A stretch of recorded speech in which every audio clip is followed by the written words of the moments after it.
मुंबा देवी विधानसभा क्षेत्र में शिवसेना शाखा नंबर 223 की गई ओपनिंग। मुस्लिम एरिया में खुली नई शिवसेना शाखा में मुस्लिम्स की बड़ी संख्या में भीड़ देखने को मिली। खासदार व पूर्व कैबिनेट मंत्री अरविंद सावंत के हाथों रिबन काट कर की गई ओपनिंग। रफीक निशानदार के प्रयत्नों से खुली नई शाखा शिवसेना के हाजी अमीन व फैजुल्ला खान की गई मेहनत के बाद नई शिवसेना शाखा ओपनिंग में दिखी भारी स्थानीय लोगों की भीड़। ओपनिंग समारोह में महाराष्ट्र कैबिनेट मंत्री एकनाथ शिंदे, फॉर्मर मिनिस्टर सचिन भाऊ, युवा सेना सचिव वरुण सरदेसाई, महाराष्ट्र कैबिनेट मंत्री अनिल पर्ब, शिवसेना विभाग प्रमुख पांडुरंग सतपाल समेत कई शिवसेना लीडर्स को मुख्य अतिथि के रूप में आमंत्रित किया गया था। फर्स्ट टाइम इतिहास ये है जो शिवसेना की शाखा खुली है, उसके बारे में क्या कहना चाहेंगे आप? देखिए, ये शाखा जो आज खुली है, ये शाखा खुलनी चाहिए थी बहुत साल पहले, लेकिन हम लोग ये सोचते थे कि चलो काम चल रहा है, चलने दो। लेकिन मोहल्ले वालों की, एरिया वालों की और खास करके मुंबा देवी विधानसभा वालों की इतनी कंप्लेन आई फैजुल्ला भाई के पास में कि एंड में हमको ये कदम उठाना पड़ा कि कार्यालय खोलेंगे तो ही जब जाके ना कुछ काम होगा यहाँ पे। बस उस तमाम काम को अंजाम देने के लिए कार्यालय खोला है। सर, बी वार्ड में साउथ मुंबई में 5 बड़े मुद्दे हैं। ड्रेनेज लाइन, पानी की लाइन, कचरा, इलीगल कंस्ट्रक्शन, एंक्रोचमेंट और पार्किंग। तो क्या शिवसेना में आप जिस तरह से यहाँ पे शाखा खोले तो इसका कुछ हल निकालेंगे? इलीगल कंस्ट्रक्शन का जहाँ तक सवाल है तो आज तक मुंबा देवी विधानसभा में इलीगल कंस्ट्रक्शन ही तो होता आया, और विधानसभा में ये आवाज उठाई गई कि पार्ट ओसी पे इलीगल कंस्ट्रक्शन का काम होता है और उसको रोका जाए। तो पहले क्यों उसको इजाद करने का काम किया और अब रोकने का काम क्यों कर रहे हैं? ये पहले से ही रोकना चाहिए था। और रही बात खास करके मैं देख रहा हूँ कि ये मुसलमान एरिया में ही, मैं हिंदू मुसलमान की बात नहीं कर रहा हूँ, लेकिन खास करके जो जिम्मेदारान लोग हैं ये उनकी लापरवाही की वजह से ये हो रहा है। यहाँ कचरा ज्यादा दिखेगा, ड्रेनेज का प्रॉब्लम होगा। अभी 4 दिन या 5 दिन पहले की बात है, मीनारा मस्जिद से कंप्लेन आ रही है हमारे कार्यालय में। अब तक तो इजाद नहीं हुआ था, लेकिन अभी ओपनिंग हो गई इसकी। 4 दिन पहले मीनारा मस्जिद से लोगों की कंप्लेन आई कि हम नमाज पढ़ने जा रहे हैं, लेकिन बैतुल खाला इतना भरा हुआ है कि वहां पे हमको फारिग होने नहीं मिल रहा, तो नमाज कैसा पढ़े? तो ये तो यहाँ के जिम्मेदार लोगों का काम है ना कि ये सब चीजों को देखे। हाउस गलियों का, यहाँ साउथ मुंबई में हाउस गलियों का सबसे बड़ा इशू है ड्रेनेज, जो कभी साफ परमानेंटली उसका कोई सॉल्यूशन नहीं निकाला जाता है। कचरे की गाड़ियाँ आती है, साफ करके चले जाते हैं, लेकिन वो परमानेंट सॉल्यूशन नहीं निकल रहा। तो उसका आप परमानेंट सॉल्यूशन क्या निकालेंगे? अब यही सब काम के लिए तो ये कार्यालय खुला है ना। आप तो सिर्फ ड्रेनेज की बात करते हैं। अभी तुम रात में 10 बजे के बाद मेरे साथ चलो, 2 लोग साथ में नहीं चल सकते। मोटरसाइकिल खड़े रहती है, 2 लोग साथ में नहीं चल सकते।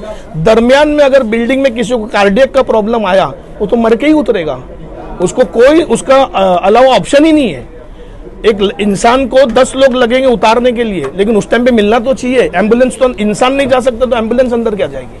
बी वार्ड में खासकर देखा गया है कि आम जनता अगर इलीगल कंस्ट्रक्शन, एंक्रोचमेंट या कोई ड्रेनेज या ऐसी कोई सुविधा जिसके लिए अगर बीएमसी में कंप्लेंट करने जाता है तो उनकी कंप्लेंट पे ध्यान नहीं दिया जाता। नहीं, ऐसा नहीं। आप शिवसेना इसके ऊपर वर्क करेगी? आप बीएमसी को इसका जिम्मेदार मत ठहराओ। कंप्लेंट जाती है, बीएमसी उसकी कार्रवाई करती है, लेकिन यहाँ के मैं बार बार बोल रहा हूँ, जिम्मेदार लोग उसका साथ नहीं देते बीएमसी का। बीएमसी करती है कार्रवाई, लेटर गया, बीएमसी आती है दूसरे दिन। आज की तारीख में यह हाल हो गया कि पुलिस स्टेशन में काम देर से होता है, लेकिन बीएमसी काम उसका काम जल्दी करती है। Thank you sir. एक क्वेश्चन है, इलेक्शन का अभी पीरियड बढ़ा दिया गया है, तो इस बार क्या आप इलेक्शन के लिए कितनी तैयारी रहेगी? नहीं, पार्टी अगर जिम्मेदारी देगी तो जरूर करेंगे। ये तो आला कमान के हाथ में, पार्टी की जिम्मेदारी अगर देंगी तो जरूर करेंगे। एजुकेशन के मुद्दे को लेकर आप क्या आवाज उठाओगे? बस बताया ना, मेरे भाषण में भी तो बोला कि एजुकेशन का मुद्दा जहां तक है, लोग आज 3 लाख 4 लाख फीस है, तो मेरे जैसे गरीब आदमी या तो आम पब्लिक जो बैठी थी, उनके जैसे बच्चे लोग कहाँ पढ़ने के लिए जाएंगे? अरविंद सावंत साहब के सामने सबसे बड़ा मुद्दा यही है कि एजुकेशन के लिए यहाँ कुछ स्कूलें खोली जाए, कुछ कॉलेजेस खोली जाए। यहाँ के लोगों को क्या संदेश देना चाहते हैं? बस जुड़ के काम करो और देखो काम कैसा होता है शिवसेना से। आज तक तो देखते आए कि लोगों ने काम कैसा किए। हमारे पास तो इंशाल्लाह काम के लिए जगह खुली और काम होके रहेगा यहाँ पे। शिवसेना जैसे कि एक हिंदुत्व पार्टी मानी जाती है और मुस्लिम बहुमूल्य एरिया है ये, तो आप तालमेल कैसा बिठाएंगे? एक जनता के माइंड में ये बात कैसे पहुंचाएंगे जो जनता के दिमाग में बैठा है कि हिंदुत्व पार्टी? मुस्लिम एरिया में ऑलरेडी तालमेल बन चुका है। जब से एनआरसी, एनपीआर जब से आया है, महाराष्ट्र की पहली सीएम साहब हैं जो पहले आवाज़ उठाए थे कि भाई सीए, एनआरसी, एनपीआर नहीं लगेगा, क्योंकि जो महाराष्ट्र में रहने वाले हैं वो मेरी फैमिली है। तो इसके लिए ये चीज़ जो है ना आप बोल रहे हैं ना, वो तालमेल मिल गया है। इसलिए तो यहाँ शिवसेना यहाँ पर आई है, नहीं तो शिवसेना यहाँ पर आती है कहाँ। आज शिवसेना का जो काम है, जो भी मुसलमानों का सपोर्ट शिवसेना कर रही है, तो तालमेल क्यों नहीं बढ़ेगा आप बोलिए। और मुसलमान वोट दे रहे शिवसेना को। जिस तरह से पहले जो बीजेपी और शिवसेना की सरकार थी, उस वक्त कांग्रेस, एनसीपी ने एक मुद्दा उठाया था मुस्लिम्स के लिए 5% रिजर्वेशन का, और आज फिर वही मुद्दा उठा रहे हैं। तो क्या आप शिवसेना को मतलब एक बैकअप में जाके आप शिवसेना में उस बात को उठाएंगे? उठाएंगे ना, क्यों नहीं उठाएंगे। मुस्लिम रिजर्वेशन के लिए जो गवर्नमेंट जॉब है। देखिए उद्धव साहब जो है ना, वो बहुत अच्छे इंसान है, वो कोशिश उनकी जारी है, लेकिन कोई ना कोई बीच में आ जाता है।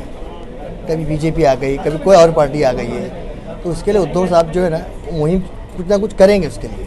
सर, आपका ये शाखा खोलने का मकसद क्या था?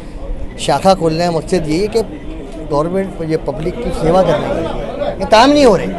आज आप सामने खड़े ना, ये रोड पे जो खड़े थे ना आप, वो 8 साल बाद सफाई हुई उसकी। वो तो आज शिवसेना की शाखा खुली, तो इसके लिए म्यूनसिपालिटी वाले सुबह 7 से लेके रात शाम को 5 बजे तक के काम किए। 8 साल हो गया उसको, पूरी सफाई पूरी हुई है। नहीं तो वहाँ पर सिर्फ बाइकों की पार्किंग, इतनी मट्टी निकली सुबह से, इतनी मट्टी निकली कि इसकी हद नहीं। आप अगर आधे दिन जाओगे ना आप, तो आप पूरी बाइकों की लाइन, 1 नहीं 2 नहीं 3 लाइन बाइकों की लाइन लगी रहेंगी, आपको जाने की जगह नहीं मिलेगी। आज 2 के 1 लॉरी खड़ी हो सकती है आपको, इतनी बड़ी पार्किंग हो गई। लेके सर आवाज उठाओगे आप? पार्किंग का तो मुद्दा उठाना ही है हम। पार्किंग में तो ऐसा है ना कि एक आदमी जाने की जगह सिर्फ, वो भी चल के जा सकता आदमी, बाइक पे जा सकता नहीं वो। पार्किंग का सबसे बड़ा मुद्दा पार्किंग का ही है।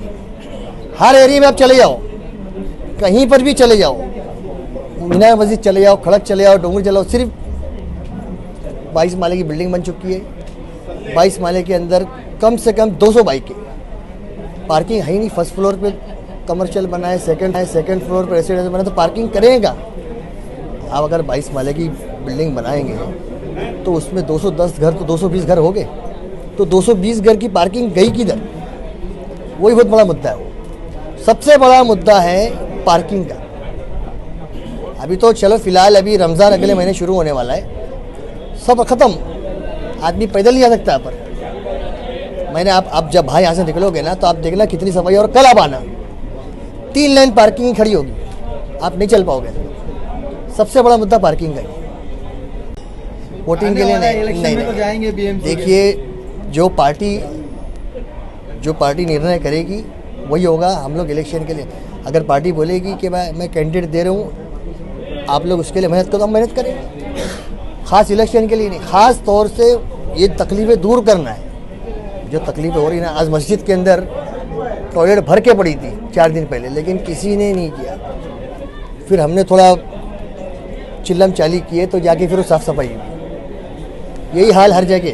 मेरा सवाल पहले यही था। हाँ। जो ड्रेनेज लाइन 50 साल पुरानी है, जिसको सिर्फ कचरा निकाल के गाड़ी आती है, कचरा निकाल के चले जाती है, वो 6 इंच या 8 इंच की लाइन है। उसको ज़रूरत है बड़ा करना, वापस कहाँ से होगी आप बताओ मेरे। 9 माले की बिल्डिंग, 1 माले की बिल्डिंग 9 माला बन गई है, तो कहाँ से होगी? वो 2 माले की बिल्डिंग थी, उस पर टॉयलेट 6 होगी, आज 50 बन गई। लाइन तो वही है ना, लाइन बड़ी नहीं हुई है, लाइन तो वही है। इसके लिए कुछ करेंगे। अभी तो आज शुरुआत हुई ऑफिस की, अब आहिस्ता आहिस्ता कदम रखेंगे, बढ़ाएंगे इसको। ये ऑफिस को जमाने के लिए हमको कम से कम 6 महीना चाहिए, फिर आपको खुद ब खुद रिजल्ट दिख के आएगा। और मेहनत बहुत लगेंगी यहाँ पर, क्योंकि हम लोग काउंसलर नहीं है, नाम MLA है, समाज सेवक। बस खिदमत करना है, यही चीज़ करके हमने ऑफिस को